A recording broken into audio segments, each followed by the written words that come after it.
All right, let's begin then with a quick update on the situation in KwaZulu-Natal. Of course, we do know in that province that government will give an update on the situation this evening. And of course, the briefing is also expected to cover various aspects of this particular disaster. Now, one of those is the progress on mop-up operations and also the restoration of water and electricity supply. And of course, this is happening as residents are doing their best to pick up the pieces as they have been battling water shortages for quite some time. I mean, really, we start then just to give you a sense of how things have been looking during the course of the day. And of course, it's been quite a difficult situation on the ground there. As you see through these aerial visuals here, you can see, of course, the scale of devastation. Lots of residents are still saying they do not know how they're going to even begin to rebuild from this particular disaster, because you remember a lot of them are still even battling to recover,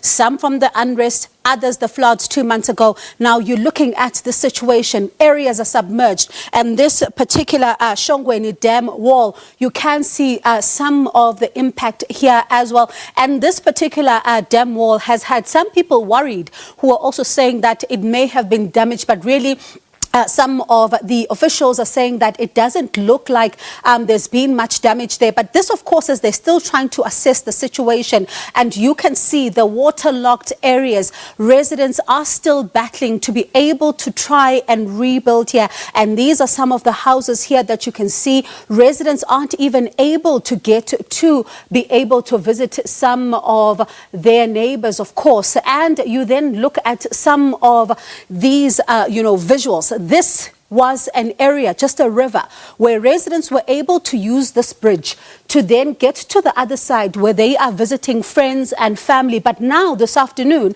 they've not been able to do that. And they were telling a colleague of mine, Nozintombi Mia, that they are not being able to get there. And this is an area yesterday of Ntuzuma, where one of our reporters, my colleague Ayanda Mhlongo, was. You see this devastation here. And one of the residents says that there were 32 houses here and there's only 6 left. Look at the sinkhole. It means then that the people staying on the other side are not able to visit their neighbors on the other side as well. And this is what residents were crying about, to say that transportation is not even able to take them to areas where they can be able to buy food, some supplies that they so desperately need. There's a shortage of water. Of course, there's also various concerns around this as well, because even some of the medics were saying in situations like these, you worry about the impact of diseases like cholera, for example. So there's quite a lot that this particular province is really grappling with, and a lot of residents are looking to government then